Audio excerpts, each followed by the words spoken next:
Indonesia pada akhir dekade 1980-an sedang berada dalam fase pembangunan yang pesat. Kota-kota besar, khususnya Jakarta dan wilayah penyangganya, tumbuh cepat seiring meningkatnya mobilitas penduduk. Kereta api menjadi salah satu tulang punggung transportasi masyarakat. Setiap pagi, ribuan orang bergantung pada rangkaian kereta untuk berangkat bekerja, bersekolah, atau berdagang. Bagi banyak warga, kereta api bukan sekadar alat transportasi, melainkan bagian dari rutinitas hidup. Namun, di balik fungsinya yang vital, sistem perkereta-apian Indonesia saat itu masih menghadapi banyak keterbatasan. Teknologi persinyalan belum sepenuhnya modern, pengawasan perjalanan masih sangat bergantung pada manusia, dan standar keselamatan belum seketat hari ini. Kesalahan kecil bisa berujung pada konsekuensi besar.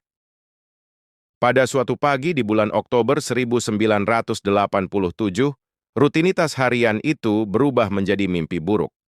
Sebuah peristiwa tragis terjadi di wilayah Bintaro, Jakarta Selatan. Peristiwa ini bukan hanya merenggut ratusan nyawa, tetapi juga mengguncang kesadaran nasional tentang pentingnya keselamatan transportasi. Tragedi ini kemudian dikenal sebagai tabrakan kereta api Bintaro 1987, kecelakaan kereta api paling mematikan dalam sejarah Indonesia. Hari itu adalah Senin, 19 Oktober 1987.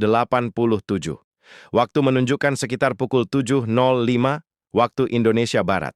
Matahari pagi baru saja naik, menerangi jalur rel di kawasan Bintaro, Jakarta Selatan, yang saat itu masih berupa perpaduan antara pemukiman, lahan terbuka, dan jalur transportasi utama. Seperti pagi-pagi sebelumnya, suasana tampak normal.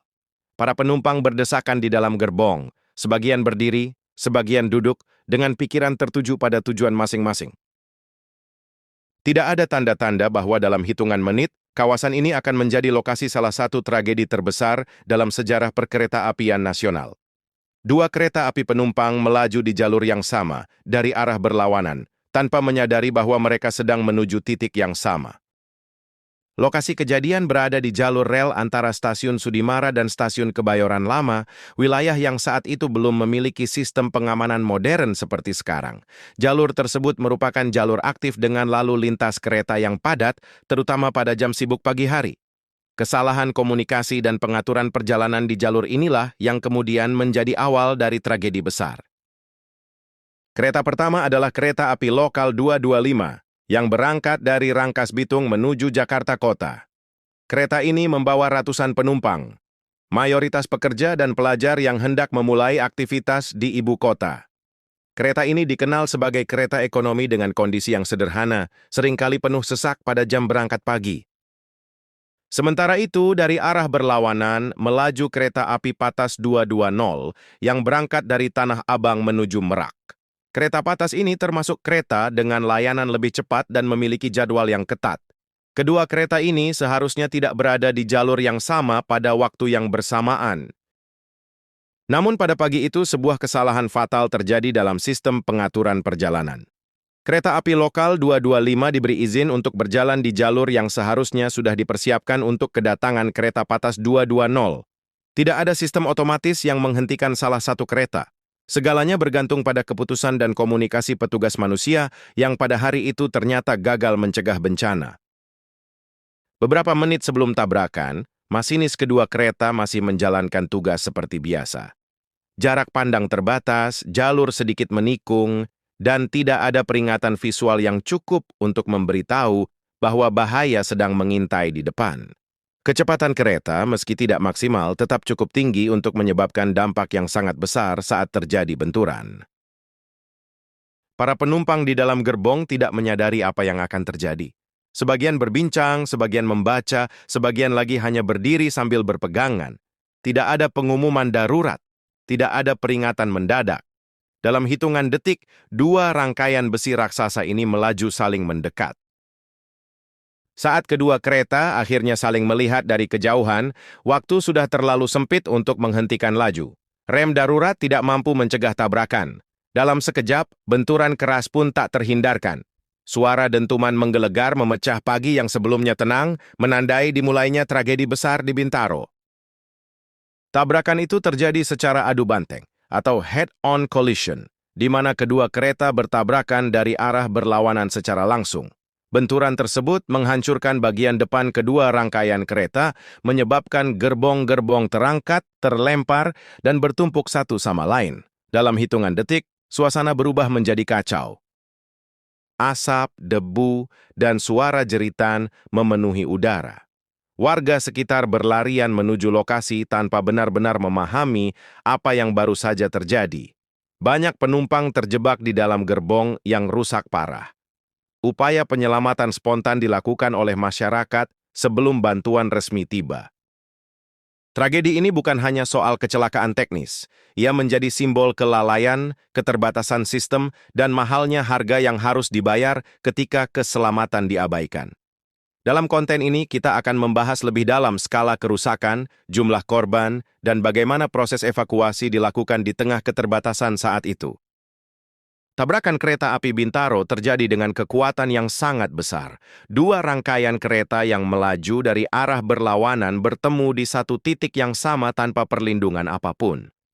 Bagian depan kedua lokomotif menerima benturan paling keras. Struktur logam yang seharusnya melindungi masinis justru menjadi titik kehancuran pertama. Benturan tersebut menyebabkan beberapa gerbong terangkat dan keluar dari rel. Gerbong-gerbong di bagian depan saling menekan dan bertumpuk, menciptakan tumpukan besi yang sulit dikenali sebagai kereta api. Jalur rel rusak parah, bantalan rel hancur, dan area sekitar berubah menjadi puing-puing. Suara tabrakan terdengar sangat keras hingga ke permukiman warga di sekitar Bintaro. Banyak orang mengira telah terjadi ledakan besar. Dalam hitungan detik, lalu lintas kereta di jalur tersebut lumpuh total. Tidak ada sistem otomatis yang segera memberitahu pusat kendali tentang skala kerusakan yang terjadi.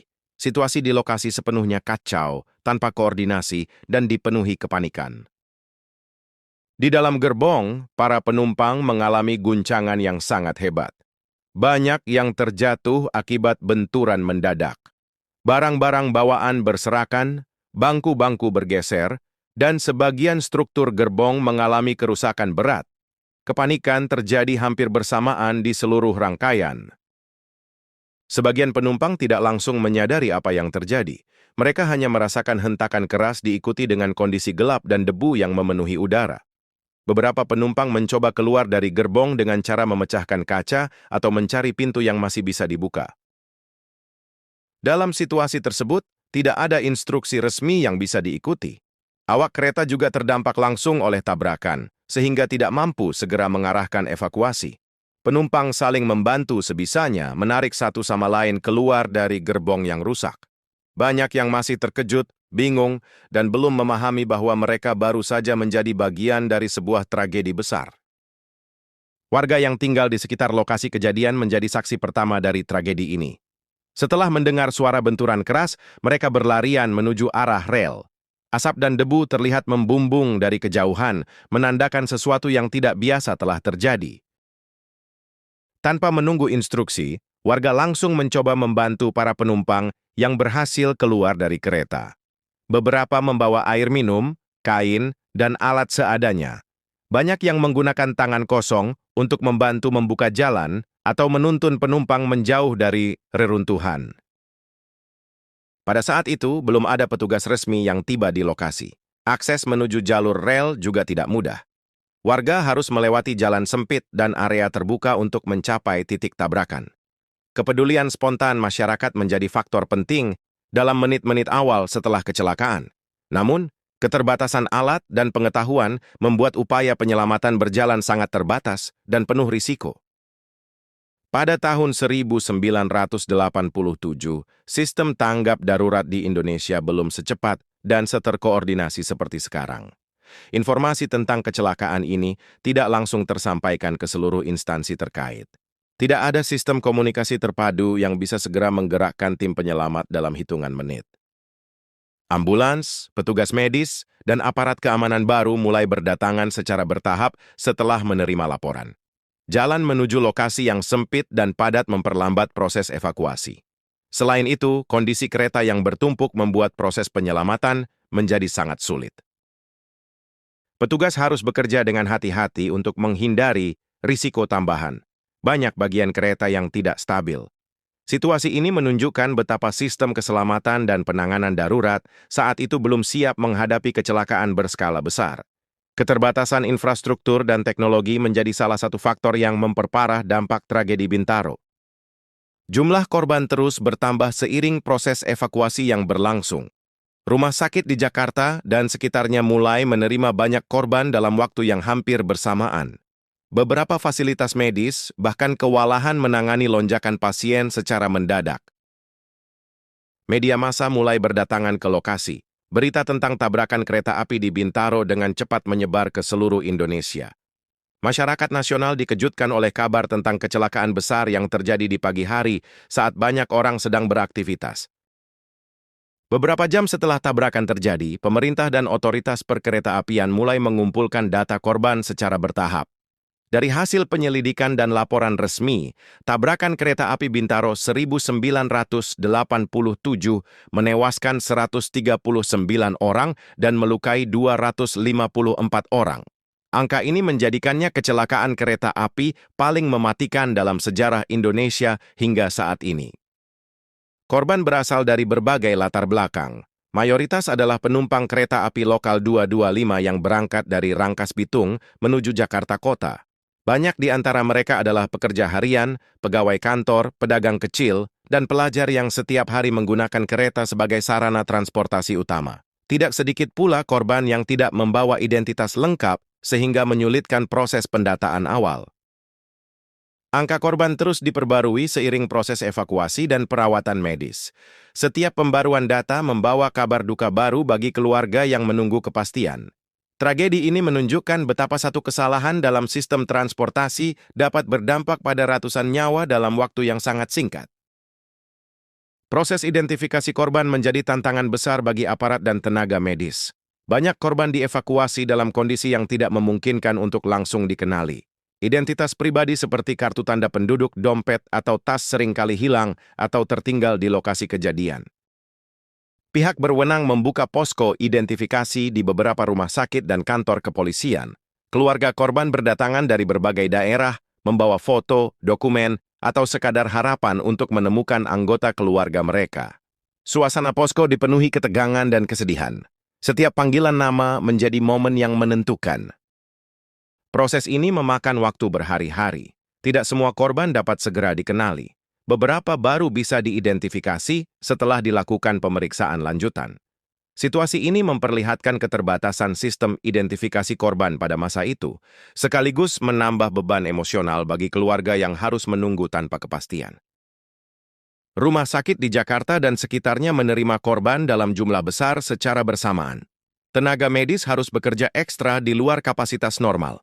Banyak rumah sakit mendadak dipenuhi keluarga korban yang mencari informasi tentang kondisi orang-orang terdekat mereka. Dokter dan perawat menghadapi tekanan besar. Mereka harus menangani pasien dengan kondisi beragam dalam waktu singkat sambil tetap menjaga ketenangan. Beberapa rumah sakit membuka ruang darurat tambahan untuk menampung para korban yang terluka. Kondisi ini menunjukkan betapa rapuhnya sistem kesehatan ketika menghadapi bencana massal tanpa persiapan khusus. Meski demikian, dedikasi tenaga medis menjadi salah satu faktor penting dalam menyelamatkan korban yang masih bisa ditolong. Di tengah keterbatasan fasilitas dan peralatan, mereka tetap menjalankan tugas kemanusiaan dengan maksimal. Bagi keluarga korban, tragedi Bintaro menjadi peristiwa yang mengubah hidup selamanya. Banyak dari mereka berangkat pagi hari dengan perpisahan singkat, tanpa menyadari bahwa itu adalah pertemuan terakhir. Ketika kabar kecelakaan menyebar, kepanikan dan kecemasan langsung melanda. Sebagian keluarga mendatangi lokasi kejadian, sebagian lainnya langsung menuju rumah sakit dan kantor polisi. Mereka berharap menemukan anggota keluarga dalam kondisi selamat. Namun, tidak sedikit yang harus menerima kenyataan pahit. Duka ini tidak hanya dirasakan secara pribadi, tetapi juga kolektif. Masyarakat luas ikut merasakan kesedihan mendalam. Tragedi ini menjadi pembicaraan nasional, menyentuh kesadaran publik tentang risiko yang selama ini dianggap biasa dalam perjalanan sehari-hari. Seiring berjalannya waktu, tabrakan kereta api Bintaro tidak lagi dipandang sebagai kecelakaan biasa. Ia menjadi simbol kelalaian sistemik dan pengingat keras tentang pentingnya keselamatan transportasi publik. Tragedi ini membuka mata banyak pihak bahwa pembangunan tanpa diimbangi keselamatan dapat berujung pada bencana. Pemerintah, media, dan masyarakat mulai mempertanyakan standar operasional dan pengawasan perjalanan kereta api. Diskusi publik mengenai tanggung jawab dan pencegahan kecelakaan semakin menguat. Nama Bintaro tidak lagi hanya dikenal sebagai sebuah wilayah, tetapi juga sebagai penanda salah satu peristiwa paling kelam dalam sejarah perkeretaapian Indonesia. Setelah proses evakuasi dan pendataan korban berjalan, perhatian publik mulai beralih pada satu pertanyaan besar. Bagaimana dua kereta bisa berada di jalur yang sama pada waktu yang bersamaan? Untuk menjawab pertanyaan ini, dilakukan penyelidikan internal oleh otoritas perkeretaapian dan pihak terkait. Hasil awal penyelidikan menunjukkan bahwa kecelakaan ini bukan disebabkan oleh faktor alam atau kerusakan teknis mendadak pada kereta. Penyebab utama justru berasal dari kesalahan manusia dalam pengaturan perjalanan kereta api. Pada pagi itu, terjadi kekeliruan dalam pemberian izin jalan kepada salah satu kereta. Sistem operasi kereta api saat itu masih sangat bergantung pada komunikasi manual dan pengamatan petugas. Ketika satu kesalahan terjadi dan tidak segera dikoreksi, tidak ada sistem pengaman otomatis yang bisa mencegah terjadinya tabrakan. Kesalahan ini kemudian berkembang menjadi rangkaian keputusan yang berujung pada tragedi besar di Bintaro. Dalam sistem perkeretaapian tahun 1980-an, peran petugas pengatur perjalanan kereta api sangat krusial. Mereka bertugas memastikan jalur aman sebelum memberikan izin kepada kereta untuk melintas. Setiap keputusan harus diambil dengan ketelitian tinggi karena menyangkut keselamatan ratusan penumpang. Pada kasus Bintaro, penyelidikan menyimpulkan bahwa petugas telah memberikan izin jalan kepada kereta api lokal 225 untuk melaju ke jalur yang seharusnya tidak digunakan. Jalur tersebut pada saat yang sama juga sedang dipersiapkan untuk kedatangan kereta api Patas 220 dari arah berlawanan. Kesalahan ini tidak langsung terdeteksi. Komunikasi yang terbatas dan kurangnya sistem pemantauan real-time membuat situasi berbahaya tersebut tidak segera diketahui.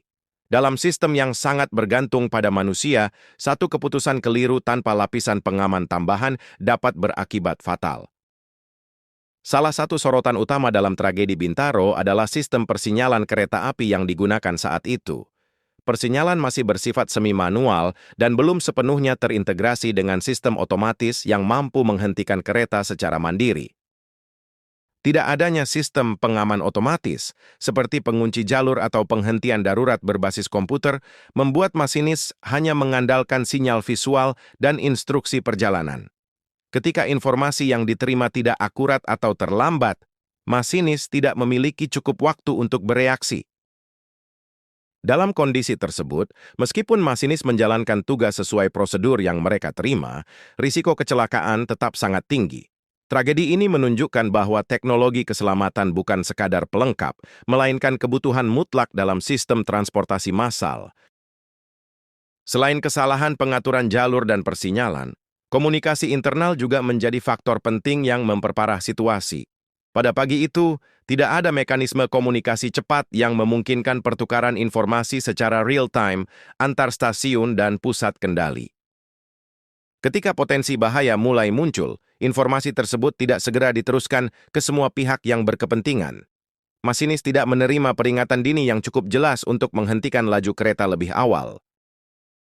Keterbatasan ini menggambarkan lemahnya sistem koordinasi saat itu. Dalam dunia perkeretaapian, keterlambatan informasi hanya beberapa menit, bahkan detik, bisa menjadi penentu antara keselamatan dan bencana. Di Bintaro, keterlambatan tersebut berujung pada tabrakan yang tidak dapat dihindari. Dari seluruh hasil penyelidikan, dapat disimpulkan bahwa tabrakan kereta api Bintaro terjadi akibat kombinasi kesalahan manusia dan kegagalan sistem keselamatan. Tidak ada satu faktor tunggal, melainkan rangkaian kelemahan yang saling memperkuat.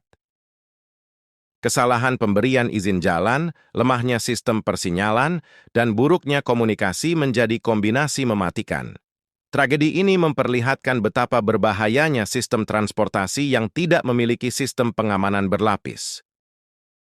Tidak lama setelah skala tragedi Bintaro diketahui secara nasional, pemerintah segera memerintahkan dilakukannya penyelidikan resmi. Departemen Perhubungan bersama Otoritas Perkeretaapian saat itu membentuk tim untuk menelusuri penyebab kecelakaan secara menyeluruh. Fokus utama penyelidikan diarahkan pada prosedur operasional, sistem persinyalan, serta peran petugas yang bertugas pada pagi 19 Oktober 1987. Penyelidikan ini dilakukan di tengah tekanan publik yang sangat besar. Media massa setiap hari memberitakan perkembangan terbaru, sementara masyarakat menuntut kejelasan dan pertanggungjawaban. Tragedi ini tidak bisa dianggap sebagai kecelakaan biasa, mengingat jumlah korban yang sangat besar. Tim penyelidik memeriksa catatan perjalanan kereta, jadwal operasi, serta kesaksian dari petugas dan saksi di lapangan. Dari proses ini, semakin jelas bahwa kecelakaan tersebut berkaitan langsung dengan kesalahan dalam pengaturan perjalanan, bukan karena faktor alam atau sabotase. Hasil penyelidikan kemudian mengarah pada penetapan pihak-pihak yang dianggap bertanggung jawab atas terjadinya kecelakaan. Fokus utama tertuju pada petugas pengatur perjalanan kereta api yang bertugas saat kejadian berlangsung. Kesalahan dalam memberikan izin jalan menjadi titik krusial yang tidak bisa diabaikan. Dalam sistem perkeretaapian saat itu, petugas memiliki kewenangan besar dalam menentukan pergerakan kereta. Namun kewenangan tersebut tidak diimbangi dengan sistem pengawasan dan pengaman yang memadai. Akibatnya, satu keputusan keliru dapat berdampak fatal. Penetapan tanggung jawab ini memicu perdebatan. Sebagian pihak menilai bahwa kesalahan tidak sepenuhnya berada pada individu, melainkan pada sistem yang memungkinkan kesalahan tersebut terjadi tanpa pengaman tambahan. Tragedi Bintaro pun menjadi contoh nyata bahwa kesalahan manusia seringkali berkaitan erat dengan kelemahan struktural. Sebagai tindak lanjut, proses hukum dijalankan terhadap pihak yang dinilai lalai. Sanksi administratif dan disipliner dijatuhkan sesuai dengan ketentuan yang berlaku pada masa itu. Proses ini menjadi salah satu langkah penting untuk menunjukkan bahwa tragedi sebesar ini tidak boleh berlalu tanpa konsekuensi. Slamet Suradio divonis hukuman 5 tahun penjara dan harus kehilangan pekerjaannya sebagai masinis. Ia ditahan di lapas Cipinang dan bebas setelah hukumannya diremisi menjadi 3,5 tahun. Pada tahun 1996, ia dipecat secara tidak hormat oleh Departemen Perhubungan Indonesia dengan tidak mendapatkan uang pensiun. Akhirnya, ia pun menyambung hidup sebagai pedagang rokok. Nasib yang serupa juga menimpa Adung Syafei, kondektur KA 225. Syafei harus mendekam di penjara selama 2,5 tahun, sedangkan PPKA Jamhari dan Umriyadi dihukum 10 bulan penjara. Banyak kalangan menilai bahwa sanksi yang dijatuhkan belum sepenuhnya mencerminkan besarnya dampak tragedi. Kritik muncul dari masyarakat dan pengamat transportasi yang menilai bahwa fokus hukuman masih terlalu sempit pada individu, bukan pada perbaikan sistem secara menyeluruh. Media massa memainkan peran besar dalam mengawal kasus ini. Surat kabar, radio, dan televisi secara intensif memberitakan perkembangan penyelidikan dan proses hukum. Tragedi Bintaro menjadi topik utama diskusi publik selama berminggu-minggu. Masyarakat mulai mempertanyakan standar keselamatan transportasi publik secara umum. Kepercayaan terhadap layanan kereta api sempat menurun. Banyak penumpang merasa khawatir dan ragu untuk kembali menggunakan kereta sebagai sarana transportasi harian.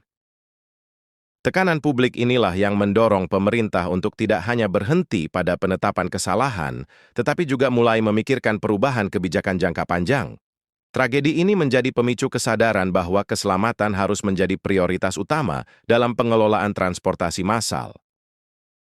Sebagai respons terhadap tragedi Bintaro, pemerintah mulai mengevaluasi sistem perkeretaapian secara menyeluruh. Meski perubahan tidak terjadi secara instan, kecelakaan ini menjadi dasar penting bagi lahirnya kebijakan keselamatan di tahun-tahun berikutnya. Evaluasi mencakup peningkatan standar operasional, pelatihan petugas, serta rencana modernisasi sistem persinyalan. Tragedi ini menjadi pengingat bahwa investasi pada keselamatan sama pentingnya dengan pembangunan infrastruktur. Meski waktu telah berlalu puluhan tahun, Bintaro tetap hidup dalam ingatan kolektif masyarakat sebagai peringatan keras bahwa keselamatan tidak boleh dianggap sepele. Mengingat tragedi ini bukan untuk membuka luka lama, melainkan untuk memastikan bahwa kesalahan yang sama tidak terulang. Selama Bintaro terus dikenang dan dipelajari, harapan untuk transportasi yang lebih aman akan selalu ada. Terima kasih sudah menonton dan sampai jumpa di video-video selanjutnya.